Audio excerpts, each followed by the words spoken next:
fog came unexpectedly. In the morning, the day began as usual. The sun slowly rose above the horizon. The light weakened through a thin layer of clouds. But by midday, the city was covered by a thick curtain of gray fog. It was thick, damp, and sticky, like darkness descending from the sky. At first, no one paid much attention to it. Fog is not uncommon at this time of year, residents said to each other. They habitually turned on the headlights of their cars, slowed down their steps, wrapped themselves in scarves. But this fog was different. It did not dissipate. The first day passed in vague anxiety. People went about their business, a little irritated by the poor visibility, but not yet suspecting that something was wrong. The second day became uneasy.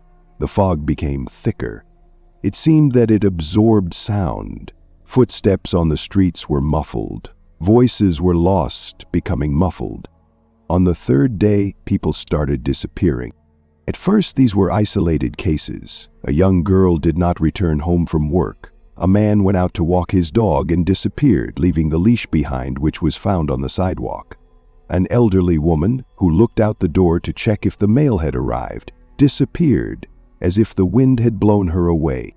"Maybe they just left," the neighbors whispered. But with each passing hour, doubts grew stronger. The news began to report on abnormal fog. Meteorologists could not explain its origin. Maps showed that a thick veil covered the entire city, like a wall, preventing anyone from entering or leaving. On the fourth day, fear took hold of everyone.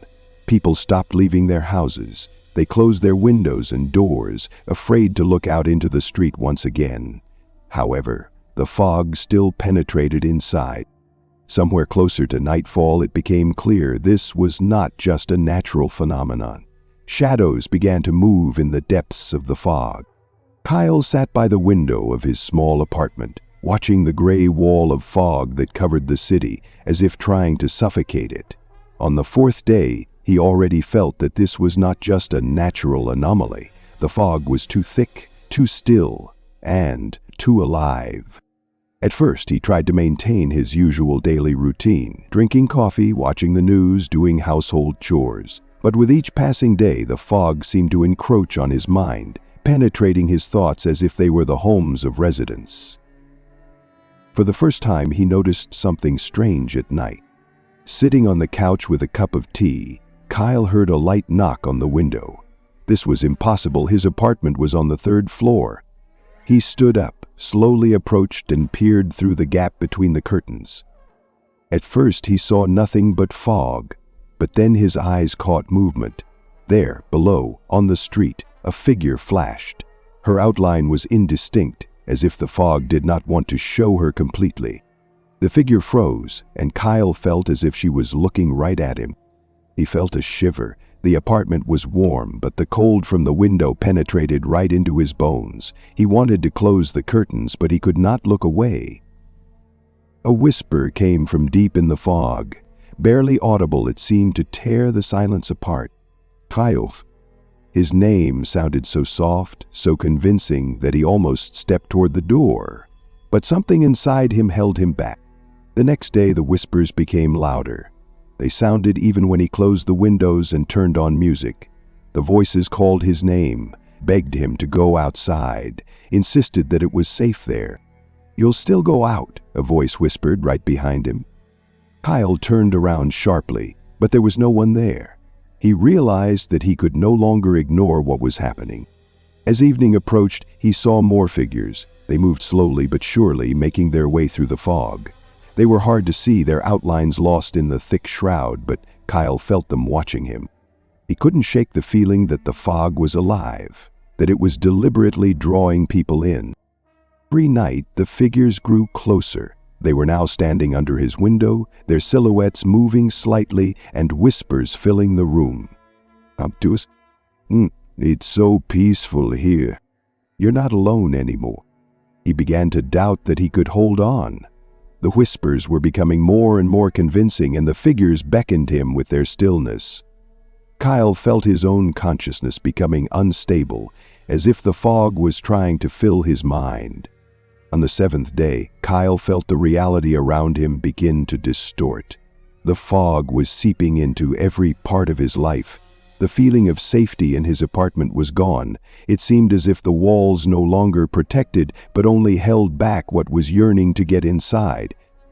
The whispers became unbearable.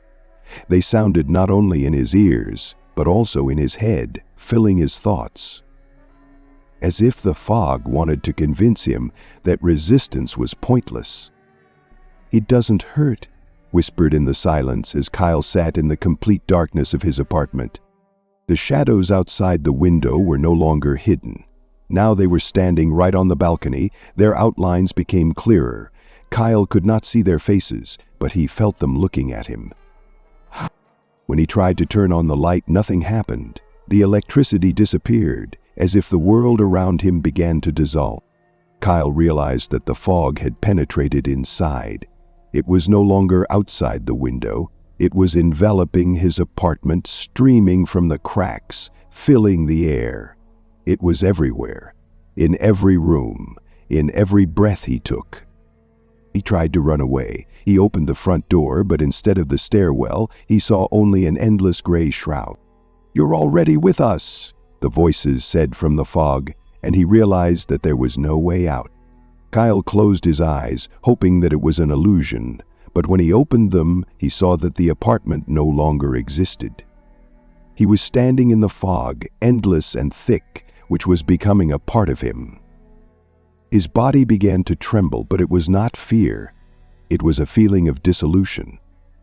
Kyle felt his hands becoming light, as if disappearing into the thick darkness. His thoughts, memories, and fears were dissolving along with his body. Shadows appeared in front of him, the same ones he had seen from the window.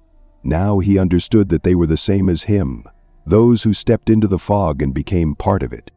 "You're with us now," they said in unison.